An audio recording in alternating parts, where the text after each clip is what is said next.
Let's say you want to become who you could be in the fullest sense. So let's say you're someone who's going to solve some serious problems. Okay, the first thing you have to do is admit to the seriousness of the problems. That's no joke. And so the first thing is just the terror of the problem itself. And that's enough to paralyze you, right?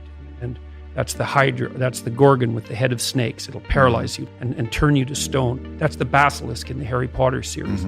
You look at it and it turns you to stone and lurks underneath everything, right? And it's malevolence and tragedy.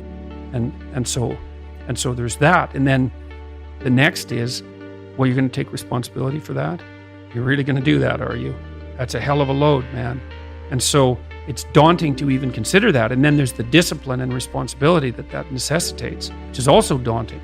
It's like, oh my God, the problem's that serious. I'm really going to have to get my act together in order to not contribute to it, much less solve it.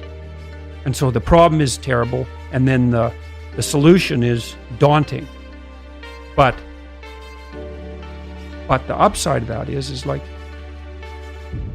well, there isn't anything better to have than a problem that's worth solving, like that's really worth solving, right? And so the more of that you take on, the more you have a reason to get out of bed in the morning, no matter what. Like, I'm getting up, I'm trudging forward.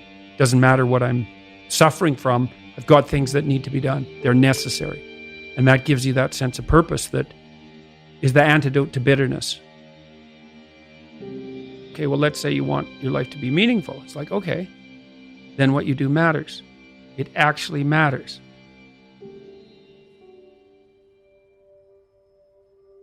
So that's an interesting thing. Well, so let's say you go over your past with a fine-tooth comb and you decide you're going to take responsibility for everything that you did that was wrong and everything that you failed to do that you could have done that was right. It's like, does that change the world? It's like, depends on how thoroughly you do it.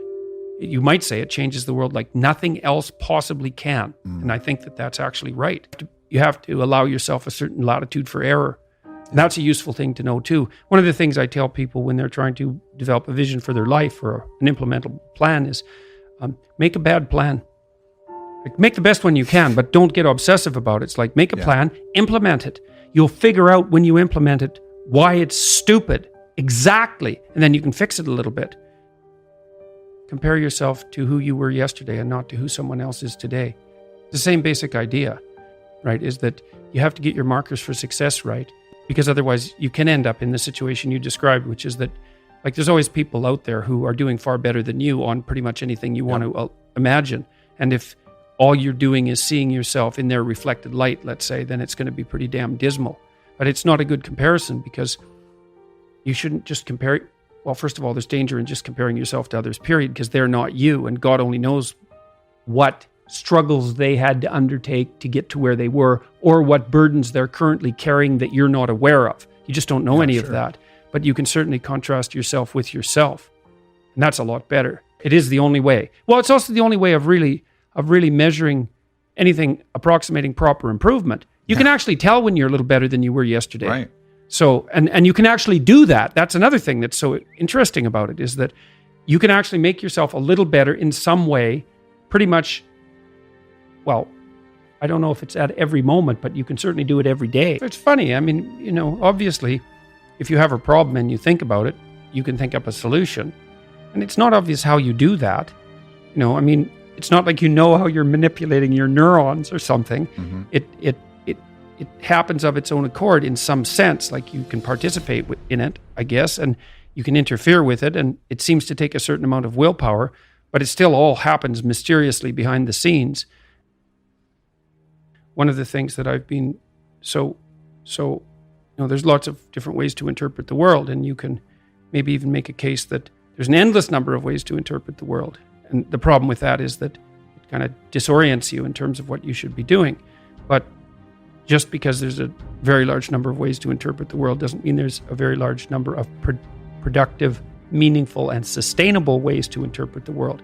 And one of the things you do have to do is figure out how you can conduct yourself today so that you don't upset the apple cart in a week or a month or a year. And so, you know, what you do in some sense psychologically is you admit to yourself that your current frame of reference is faulty. And then you start opening the door to a different kind of thinking, which is more creative thinking. It's more lateral thinking. Saying, well, I'm wrong, but that's not necessarily a problem because I could be right if I thought some other way. Well, you know, that's great. often it works. Yeah. And there's almost no end to the utility of trying to figure out which ways that you're wrong. Yeah. Because there's lots of them. And every time you discover one, then you don't have to be quite so wrong anymore. That's a really good deal. Yeah. The day is like a page in a book. Of course, there's many pages in a book, but the page repeats. And so one of the things I often had my clients do, I'll tell you a little story. I had one client who was spending about 45 minutes a night fighting with his young son about when to go to bed. And so, they weren't having a pleasant time of it because it was just a constant battle. And that's common. Like, it's very common for parents of young children to be locked in a battle that occurs day after day. Sometimes it's around eating. Sometimes it's toilet training. Sometimes it's general behavioral issues. Sometimes it's bedtime. So we did some arithmetic. It's like, okay, 40 minutes a day. So that's 280 minutes a week. So that's, let's say, 5 hours.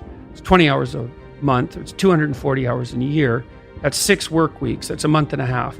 You're spending a month and a half of work weeks doing nothing but fighting with your son. What makes you think you're going to like him? Right? Well, and it's you think, well, it's only 40 minutes a day. It's like, don't fool yourself. Yeah. Anything that's every day is a significant percentage of your life. Because you're awake, let's say 16 hours. 5 of those hours are basically maintenance. So you got about 11, and then 7 of those are work. So now you're down to 4. And so if you're spending 15 minutes a day doing something painful and stupid, and you do it every day, it's like 10% of your productive life.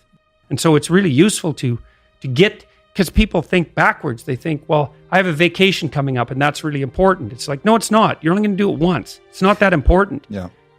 How you treat each other at lunchtime, if you eat together every day, that's your life. Yeah. Fix that.